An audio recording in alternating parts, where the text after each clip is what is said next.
बिस्मिल्लाहिर्रहमानिर्रहीम।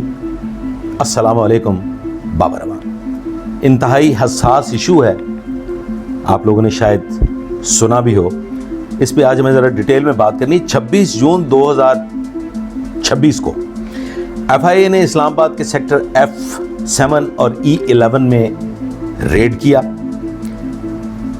500 किलो इंसानी आज़ा जिसे प्लेसेंटा कहते हैं वो वहाँ से रिकवर किया।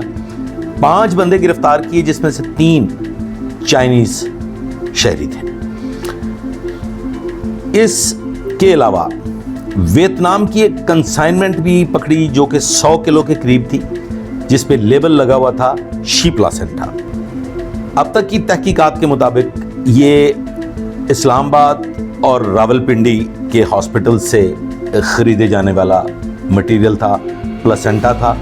और ये जो नेटवर्क है ये पेशावर और लाहौर तक इनका फैला हुआ। हो सकता है दीगर इसमें अजला भी शामिल हो, लेकिन सरेदस्त जो चीज़ें सामने आई हैं, ये एक प्लेसेंटा यानी कि एक बॉडी पार्ट जो है ये $800 में ख़रीदा जाता था और इसकी तकरीबन मंथली ये जो नेटवर्क पकड़ा गया है ये 200 किलो के करीब ये परचेज करता था। अब इसके अलावा जो वफाकी तहकीकाती इदारे यानी कि फेडरल इन्वेस्टिगेशन एजेंसी ने बताया है, ये जो नेटवर्क पकड़ा गया है इसको अगर हम पाकिस्तानी कानून के मुताबिक देखें तो ये जो आपके बॉडी इंसानी आज़ा जो हैं, बॉडी पार्ट्स जो हैं, इनकी इल्लीगल ट्रांसप्लांटेशन के सिलसिला में जो 2010 में कानून बनाया गया था उसकी सज़ा कम से कम 10 साल है और तकरीबन 10 लाख रुपया उस पर जुर्माना भी है। FIA की इस कार्रवाई से एक बहस का आगाज़ हुआ और इस पे बहुत से लोगों ने गुफ्तगू भी की और एक नई सोच ने जन्म लिया। इस्लामाबाद में वफाकी तहकीकाती इदारे की हालिया कार्रवाई ने मुबैना तौर पर इंसानी प्लासेंटा के गैर कानूनी प्रोसेसिंग और तिजारत में मुलव्वस एक नेटवर्क को बेनकाब कर दिया है। आज हम जानेंगे कि हर इंसानी अज़ा की कोई ना कोई अहमियत होती है, हर इंसानी उज़्व की कोई ना कोई इम्पोर्टेंस होती है और ये जो प्लासेंटा है इसकी क्या इम्पोर्टेंस है, इसकी तिब्बी और साइंसी अहमियत क्या है। दुनिया भर में इसे कानूनी मकासद के तहत इस्तेमाल किया जाता है और आखिर इसमें क्या है, क्यों ये ट्रेड हो रही थी और ये इतनी कीमती चीज़ जो $800 का 1 kg के करीब एक जो प्लासेंटा है जो ख़रीदा जा रहा था वो कोई तकरीबन $800 का था। अब इस पे बात कर लेते हैं कि हमारे यहाँ पे ये गैर कानूनी तिजारत क्यों हो रही थी। प्लेसेंटा एक आर्जी मगर इंतहाई इम्पॉर्टेंट बॉडी पार्ट है जो ड्यूरिंग प्रेगनेंसी, हमल के दौरान बनता है।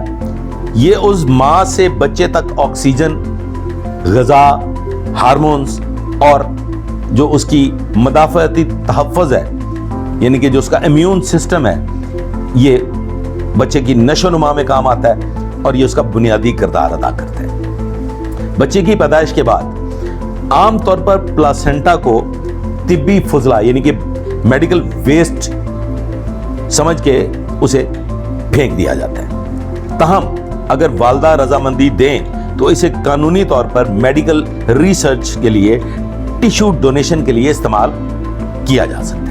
अब यहाँ पे तोहम परस्ती भी है इसको लेके।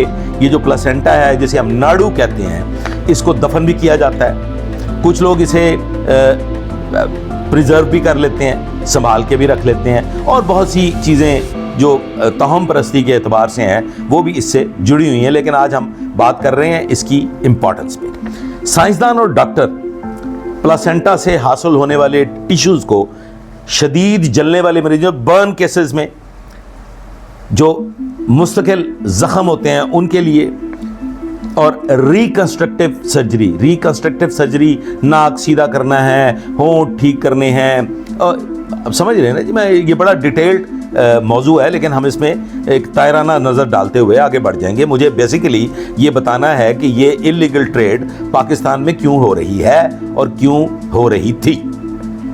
आँखों और बाज़ दीगर तिब्बी इलाज में भी ये इस्तेमाल किया जाता है।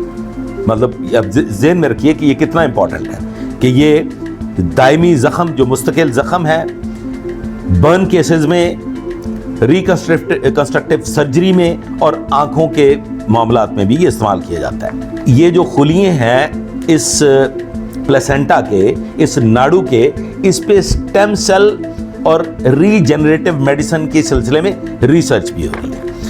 اسی طبی اہمیت کی وجہ سے اس ٹیشو کی قانونی نظام کے اندر ایک قدر موجود ہے، لیکن اگر کسی انسانی ٹیشو کو مریض یا بچے کی والدہ کی رضامندی اور قانونی اجازت اور طبی طریقہ کار ضابطہ کے بغیر اسے آپ اگر اکٹھا کر لیتے ہیں، اس کی خرید و فروخت کرتے ہیں، تو وہ یقیناً ایک سنگین اخلاقی اور پاکستان میں اینٹی ٹرانسپلانٹ ایکٹ 2010 کے تحت یہ جرم ہے، غیر قانونی ہے۔ ایک ایسا عضو جو صرف حمل کے دوران موجود ہوتا ہے، یہ صرف ان دنوں میں یہ باڈی پارٹ بنتا ہے جب کوئی ماں بننے والی ہوتی ہے، جب وہ ڈیورنگ پریگننسی یہ پارٹ جو ہے یہ ڈیولپ ہوتا ہے، اور وہ کتنا امپورٹنٹ ہے میڈیکل سائنس میں، اس کی کتنی اہمیت ہے، یہ میں نے آپ کو بتانے کی کوشش کی ہے۔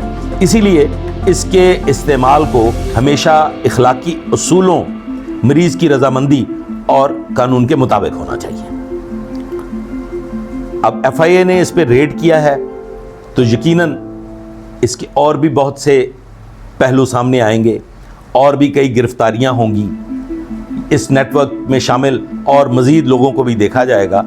تو میں یہ سمجھتا ہوں کہ حکومت کو اس کی اس امپورٹنس کو مد نظر رکھتے ہوئے اس پہ کوئی قانون سازی کرنی چاہیے کہ یہ جو اتنا امپورٹنٹ ایک باڈی پارٹ ہے جسے ہم ناڑو کہتے ہیں، کہ جو مطلب hundreds and thousands of dollars میں جس کی سیل پرچیز ہو رہی ہے، تو کیوں نہ اس کو حکومتی سطح پہ، حکومتی سرپرستی میں ماہرین سے رائے حاصل کرنے کے بعد میڈیکل سائنس میں جو نئی ایجادات ہو رہی ہیں ان کو مد نظر رکھتے ہوئے کوئی قانونی شکل دے دی جائے۔ یہ مختصر سی گفتگو جو میں نے آپ کی خدمت میں پیش کی ہے، یہ اگر آپ کو پسند آئی ہے تو ہم اس پہ مزید ریسرچ بھی کریں گے، اور اگر یہ ویڈیو آپ کو پسند آئی ہے تو اسے لائک کیجیے گا، شیئر کیجیے گا، چینل کو سبسکرائب کیجیے گا اور مجھے سپورٹ کیجیے گا۔ دعا میں یاد رکھیے گا۔ اللہ حافظ۔